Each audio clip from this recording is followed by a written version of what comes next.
Hola, ¿qué tal? Vamos a comenzar con este ejemplo de un circuito RCL mixto, en el que nos pide calcular la impedancia total, la corriente total, la potencia aparente, la potencia activa, potencia reactiva, factor de potencia y sobre todo si tenemos un factor de potencia bajo, vamos a mejorarlo a 0.97 y tenemos que hallar el capacitor que me permita obtener este factor de potencia.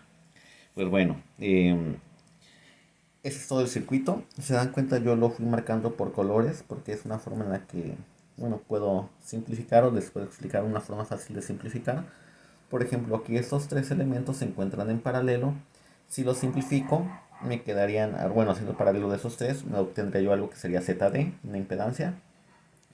Estos dos, al hacerlos en paralelo, me queda una impedancia que la sumo con la resistencia de R5. Entonces esto lo puedo simplificar y obtendría yo ZB. De este lado resuelvo el paralelo y sumo con la resistencia R1 y obtengo la impedancia A. Y esto hago el paralelo y sumo con esto en serie y me queda la impedancia ZC. Entonces todo eso lo puedo simplificar de esta manera para encontrar la impedancia total. Al final hago el paralelo de estos dos, me queda una nada más, una nueva impedancia y lo sumo. Entonces al sumarlo pues obtendría yo la impedancia total del sistema. Bueno, pues como ya lo hemos hecho, vamos a calcular lo que es las reactancias inductivas número uno. Aquí yo ya nada más puse sus valores. Ya no los calculé porque ya en los videos pasados ya les he enseñado cómo se calculan las impedancias. Nada más voy a pedir que vayan cotejando sus valores para que les dé lo mismo. Y pues calculo todas las reactancias inductivas, que son 4. También calculo las reactancias capacitivas, que en este caso son 5 reactancias capacitivas.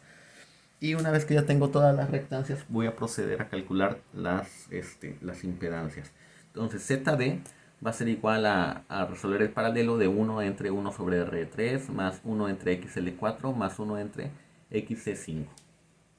Resolviendo el paralelo de esos tres elementos, me da que ZD es igual a 3.4246 más 1.4036J. El siguiente paso pues es prácticamente igual. Vamos a calcular la impedancia ZB. ZB, como les comenté, vamos a resolver el paralelo de estas dos y se le suma R2 para obtener esta impedancia ZB. Entonces, me queda que ZB es el paralelo de XL3 con XC4 y le voy a sumar 5. Entonces, el resultado de esto me da 47.4481 más los 5 me queda como 5 más 47.4481J. Esa es la impedancia ZB. Para la impedancia ZC, calculo, observo aquí, ZC sería sumar al paralelo de estas dos. Entonces hago el paralelo de XL2 con XC3 y a esto le voy a sumar XC2 más R4. XC2 más R4. Entonces al hacer el paralelo de esta parte y sumarle menos 26.25.5258J más 4, dando como un resultado de ZC el valor de 4 menos 34.5816J. Lo mismo para ZA, en este caso para ZA es resolver el paralelo de XL1 con XC1 y sumarle la resistencia 1 al resultado del paralelo. Resuelvo el paralelo y le sumo los 10 y me queda que la impedancia A es de 10 más 8.0427 J ohms. Muy bien, entonces me quedó algo así como esto, ¿sí? ZB, ZD, ZA y ZC. Entonces, ¿qué es lo que voy a hacer aquí? Voy a resolver el paralelo de ZB con ZD y le voy a sumar ZA más ZC para obtener la impedancia total. Entonces sería ZA más el paralelo más ZC. Entonces sería 10 más 8.0427 más el paralelo más 4 menos 34.5816J. Entonces resuelvo, me quedaría como 10 más 8.0427J. El resultado del paralelo me da 3.2 más 1.5647J más 4 menos 34.5816J. Entonces mi impedancia total me da de 17.2 menos 24.974 J, o bien en forma polar me daría 30.324 con un ángulo de menos 55.44.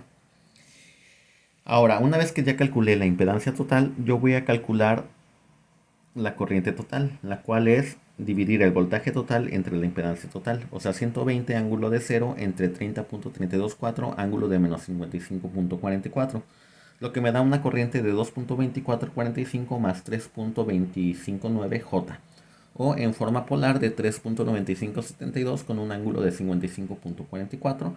Recuerden que de forma polar dividimos 120 entre 30.324, me da 3.95.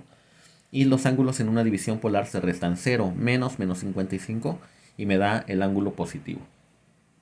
Para calcular la potencia aparente o total es voltaje por corriente y me da que es 120 ángulo de 0 por la corriente que acabo de encontrar de 3.9572 con ángulo de 55.44 y obtengo que la potencia total es de 474.8699 con un ángulo de 55.44 volts ampere, o bien en su forma rectangular de 269.3502 más 391.0906, lo que viene siendo esta parte, la parte real, que sería la potencia activa de 269.3502 y la potencia reactiva de 391.0906 bar. Entonces, a partir de esto yo dibujo mi triángulo de potencias, donde pongo la potencia aparente, el ángulo, la parte activa y la parte reactiva. Si yo calculo el coseno del ángulo de 55, obtengo el factor de potencia que me da de 0.5672, o sea que tengo un bajo factor de potencia y lo tengo que mejorar ahora a 0.97. Entonces, ¿cómo lo voy a mejorar? Bueno, aquí he dibujado ya dos triángulos. Tenemos este triángulo en negro, el completo es el triángulo que teníamos en un inicio con 474.8699 volts ampere, una reactancia, una potencia reactiva de 391 y una potencia activa de 269 con un ángulo de 55. Pero si yo quiero mejorar el factor de potencia 0.97, yo despejo, paso coseno del otro lado como coseno inverso y me queda que teta es igual a coseno inverso de 0.97. O sea que teta va a ser igual a 14.0698. Es decir, la potencia activa no cambia, lo que tengo que hacer es reducir la potencia reactiva. A obtener mi nueva potencia reactiva sería Q2, que es lo que voy a tener o necesito para obtener este factor de potencia de 0.97. Para ello, entonces, al total que tengo aquí de potencia reactiva, le tengo que restar la potencia reactiva número 2, ya con el nuevo ángulo, y aquí tendría yo la potencia reactiva que voy a consumir o que se va a consumir por medio del capacitor que voy a colocar. Entonces, la potencia reactiva a consumir va a ser igual a Q1 menos Q2. Entonces, la primera reactancia era de 391.009. Entonces, a partir de esta fórmula de tangente de teta, que es cateto opuesto entre cateto adyacente, como les dije, la potencia activa no cambia, voy a hallar con esto lo que es Q2. Entonces, tangente de 14.0698 es igual a Q2 entre 269.3502. Despejando me da que Q2 o la potencia reactiva 2 o nueva que voy a obtener con mi ángulo de 14.06 pues va a ser de 67.5051. Eso es lo que tengo que consumir de potencia reactiva para obtener, bueno, eso es lo que debo de tener de potencia reactiva para obtener en verdad un factor de potencia de 0.97. Entonces, ¿cuánta potencia reactiva debo de consumir? Pues voy a consumir la diferencia, que sería 391 menos los 67.505. Entonces, aquí me da que tengo que consumir 323.5854 volts ampere reactivos.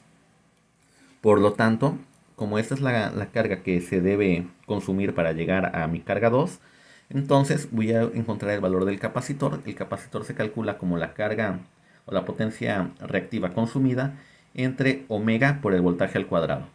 Entonces sería la carga consumida, que fue la resta de Q1 menos Q2, de 323.5854 entre 2pi por 60, que es omega, por 120 al cuadrado, que es el voltaje. Entonces me da que el capacitor es de 5.9606 por 10 a la menos 5 faradios. ¿Sí? O bien, muevo el punto, lugar hacia acá y me queda de 59.6061 por 10 a la menos 6, o sea, de 59.6 microfaradios. En este caso tendría que ser un capacitor que pues soporte el voltaje pico de aproximadamente 170, entonces sería mejor escoger un capacitor a una tensión de 200 volts. Entonces hasta aquí sería todo, espero que no tengan dudas o preguntas, saludos y que tengan excelente tarde.